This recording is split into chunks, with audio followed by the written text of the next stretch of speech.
Hello, fellow teachers, and welcome to this supplemental teaching activities video for Doctrine and Covenants sections 60 through 63. Remember that the purpose of these videos isn't to focus so much on commentary or insight, but to give you ideas, activities, questions that you might consider using if you're teaching a Come Follow Me lesson this week. And also keep in mind that the idea is not to use every slide, every question, every activity, but to pick and choose the ones that you feel are best suited to the needs of your students and your time frame. With that being said, let's go ahead and get started. This week presents us with an interesting challenge. 4 years ago, this lesson was divided up into 2 different lessons, sections 60 through 62, and then section 63 all by itself. This time around, they've decided to combine those 2 lessons to provide more time and study elsewhere in the Doctrine and Covenants. And you know what? I agree with that decision. This was probably a good place to make that change, as I never thought that section 63 really needed an entire week all by itself. But don't get me wrong, it's a great section. There's lots of excellent truths in it.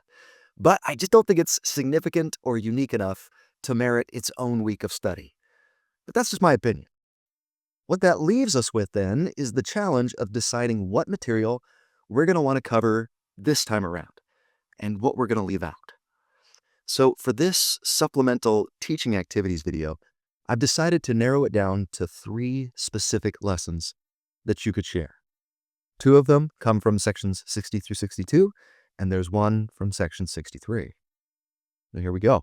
Lesson number 1, traveling truths. Truth. As disciples of Christ, we are to consistently and courageously share the gospel as we travel through life, avoiding fear, contention, doubt, haste, and idleness. For the fire in the bones, this lesson offers an opportunity to shift our students' perspective on what it means to be a missionary. And too often, sharing the gospel might feel more like something that's reserved for full-time missionaries alone, or for some moment far off in the future. But the Doctrine and Covenants makes it clear that preaching the gospel is something that we do as we go, wherever we are, whoever we are. And hopefully, this lesson can help awaken our students' understanding of that charge for all of us to be member missionaries. And another thing that makes this lesson more fresh and exciting is that typically lessons on sharing the gospel focus on what we should do as we seek to share. But this lesson focuses more on what we shouldn't do, which can be a fun perspective. For an object, bring in a suitcase to display. Since the theme is travel, a suitcase becomes the perfect symbol for the journey that we're talking about here. For the icebreaker, display the suitcase and tell them that today you'd like to start with some travel advice. But instead of giving them good advice, tell them that you're actually going to give them some bad advice. This is the worst possible travel advice that you could give. And then just lead them through this list here. It's funny. They should get a kick out of it. But the icebreaker leads nicely into the historical background for this week. Tell them that sections 60 through 62 represent a mini travel narrative of sorts. These are revelations that Joseph received on his travels from Jackson County, Missouri, back to Kirtland. And remind them that life is like a journey. And anytime that we find a journey narrative in the scriptures, God's inviting us to draw a comparison between that physical journey to our spiritual one. That turns out to be an effective way of studying these sections. As you study sections 60 through 62, look for traveling truths, voyage values, travel advice for our journey of life. And then I like to briefly show them all of the travel words in these sections. Some form of the word journey shows up at least 19 times in these sections. And then you've also got terms like travel, return, trip, moving, course, arrive, and on their way. Perhaps the best title for this lesson comes from section 61, verse 24. Behold, I, the Lord, have appointed a way for the journeying of my saints. As we study these sections, we've got to look for that appointed way. With that as an introduction, you could take this lesson in several different directions. I gave you a number of different principles, traveling truths, in the Insight video. You could watch those and choose the one or ones that you think your students most need. But for here, in this video, I'm going to focus on the two that I would probably pick, as they're the most unique to these sections. And the first traveling truth we're going to cover here, you can find in section 60, verse 13. And what is it? It's preach my gospel. As we travel through life, we should preach. We should seek to share the gospel with as many as we can. And the way that I approach that principle is with the following crossword puzzle handout. Invite your students to go in and fill in the blanks with the words that would complete the how not to share the gospel advice that's given in these sections, using the suggested verses where the answers can all be found. And then as you correct the puzzle, encourage a discussion regarding those principles. The discussion question that I would ask for each answer in the crossword puzzle would be this. Why do you think that's important? Why is that an important thing for us to consider as we seek to share the gospel with other people? And the Insight video provides you with some thoughts on that question for each answer. A video you might show in conjunction with this lesson is this one that's entitled Inviting Others to Come and See. It's short, but it's got a number of different examples of people preaching along the way. Ways that people invite others in natural and simple ways. As they watch, invite them to look for different ways that we can preach along the way. Quote, Jeffrey R. Holland, an unrushed atmosphere is absolutely essential if you are to have the Spirit of the Lord present in your teaching. Please don't ever forget that. Too many of us rush. We rush right past the Spirit of the Lord, trying to beat the clock in some absolutely unnecessary foot race. And that's a quote that coincides with one of the answers in the crossword puzzle. A take it to heart question. Which of the preaching pitfalls, fear, wrath, doubt, haste, idleness, do you find that you personally struggle with most? And I will go and do what could you do to overcome it? The takeaway slide encourages our class members to seek to preach the gospel as they go. Testify to them that the Lord cares deeply about how we share his gospel, not just that we do it. Each of those words in the crossword puzzle can help us to see what to avoid and what to embrace as we open our mouths on our journey of life. As we choose to speak with love instead of wrath, confidence instead of fear and doubt, with commitment instead of complacency, and with purpose instead of idleness, the Lord will fill our hearts and our mouths. Encourage them to look for opportunities as they travel through life to speak up and bless others with the gospel truth. A final note before we move on from this lesson, remember that there are other traveling truths that you can share from these sections.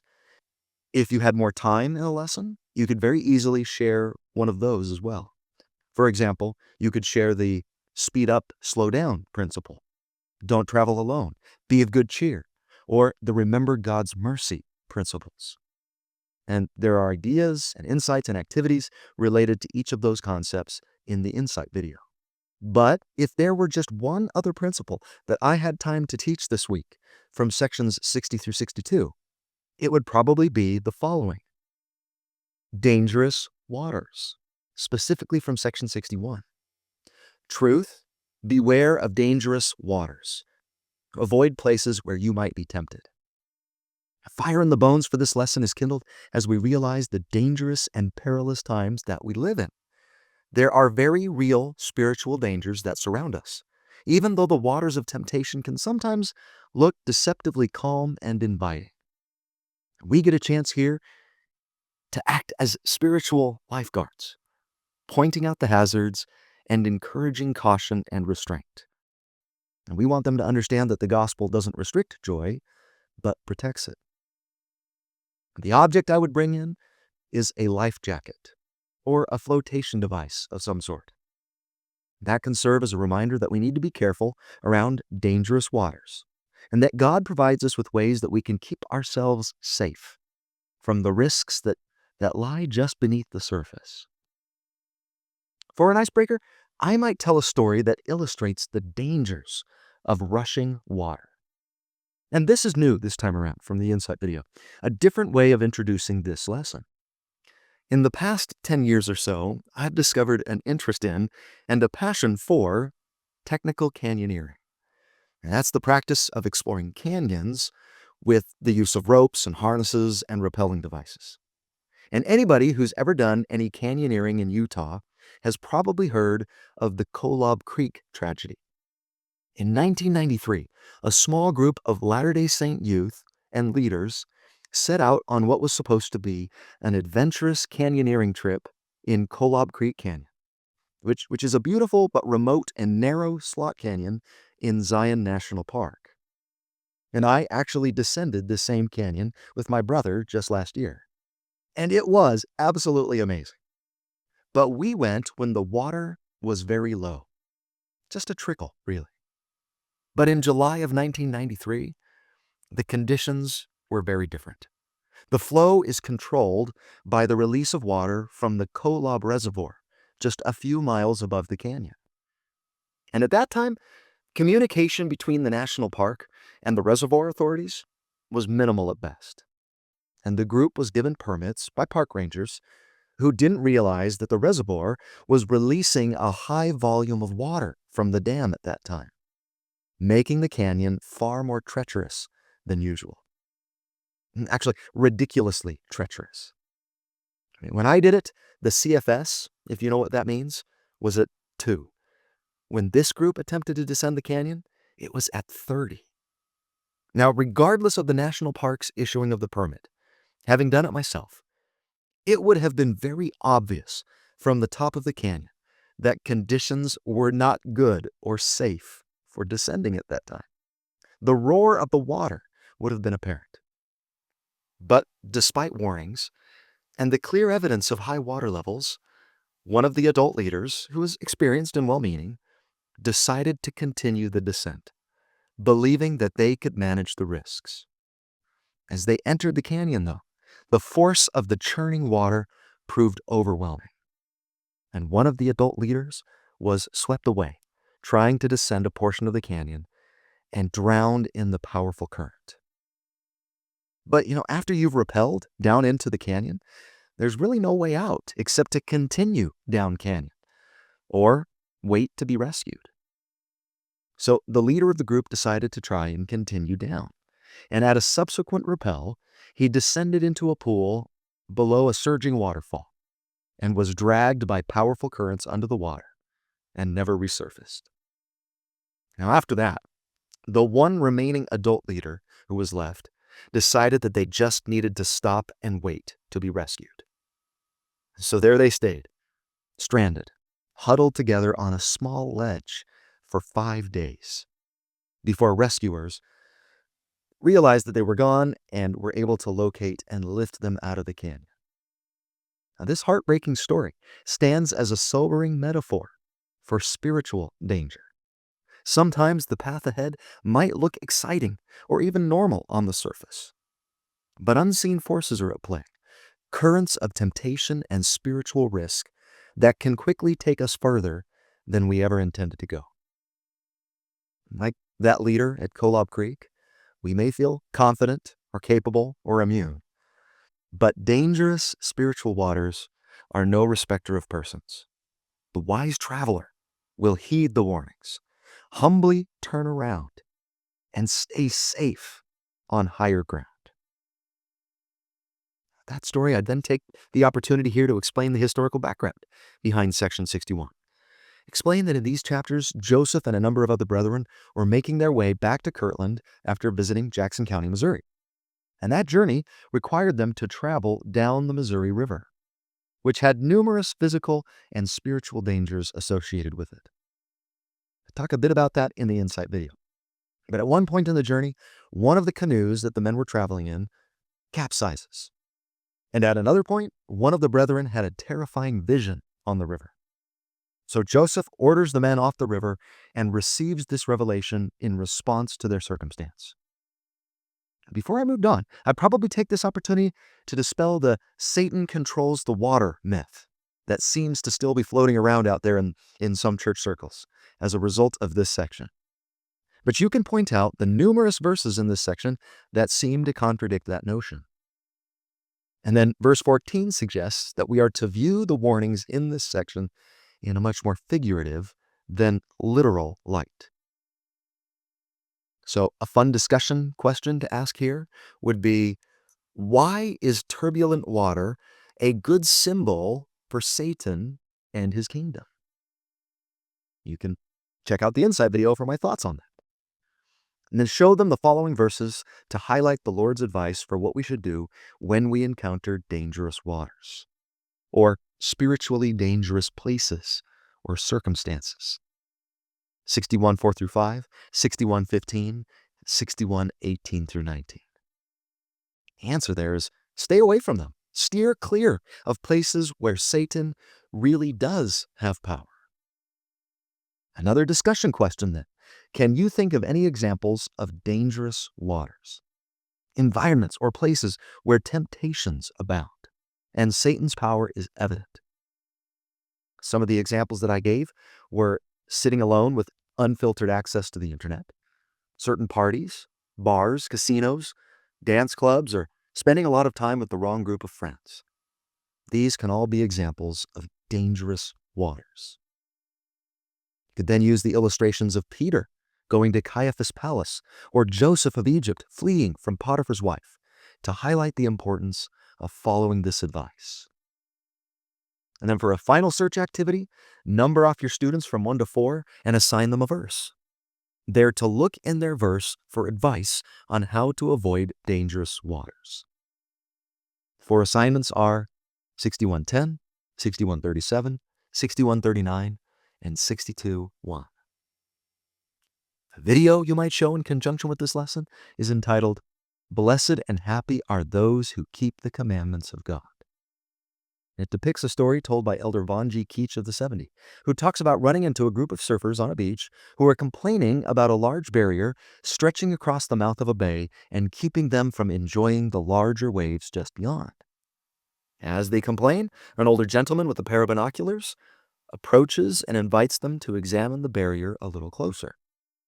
To their astonishment, with the binoculars, they can see the large dorsal fins of sharks feeding just beyond the barrier. The barrier hadn't been placed there to keep them from enjoying themselves, but to protect them. They were dangerous waters, and it would have been foolish to venture into them. So as they watch the video, have them consider this question. How does this video help give us a better perspective on the Lord's commandments and warnings? For a quote, I like this short one from one of my favorite movies, A Man for All Seasons. A man should go where he won't be tempted. And a handout idea for this lesson could come in the form of inviting your students to fill in the following sink or float paper. On one side of the card, which they're going to fold in half, they are to write down a list of spiritual life preservers, or choices and environments that help keep them safe and protected from dangerous waters. Things like prayer, clean media, and good friends.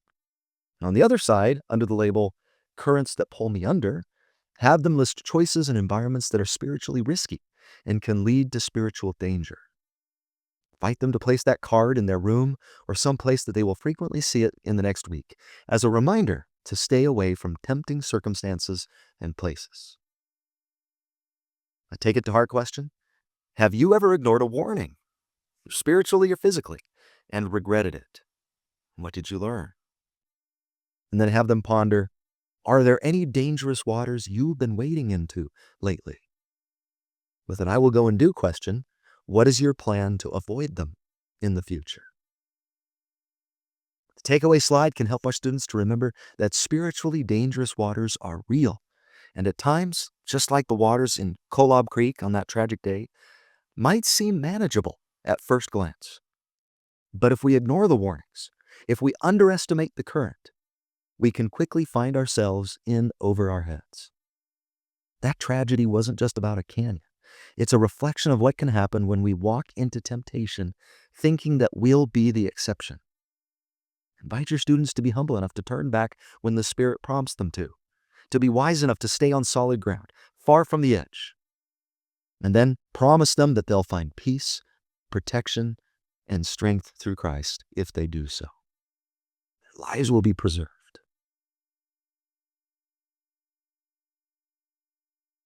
All right, finally, lesson number 3, principle hunt from section 63. And here I like to do something a little different. I like to approach this as a game.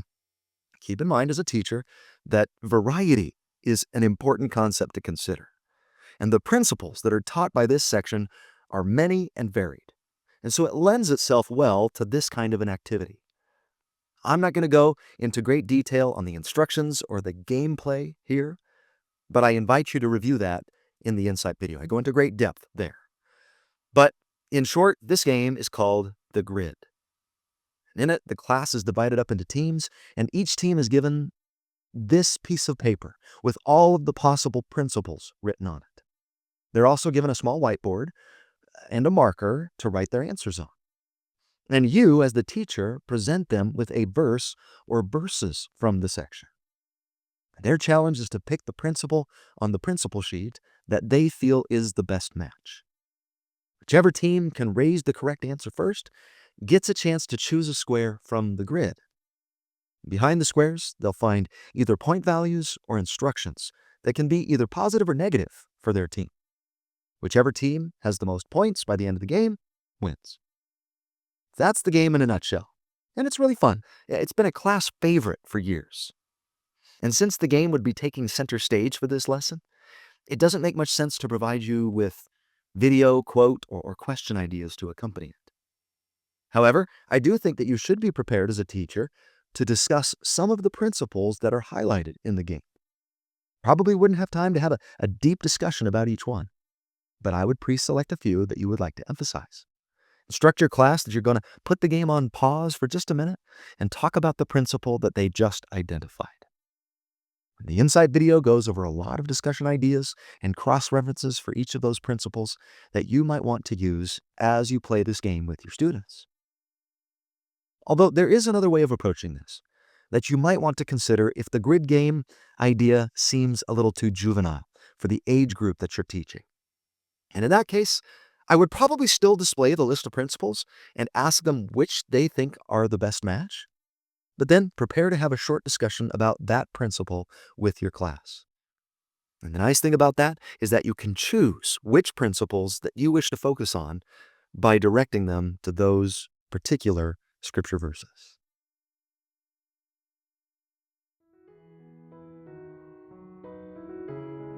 And that's going to do it for this week. I hope this blesses your life in some way as a teacher.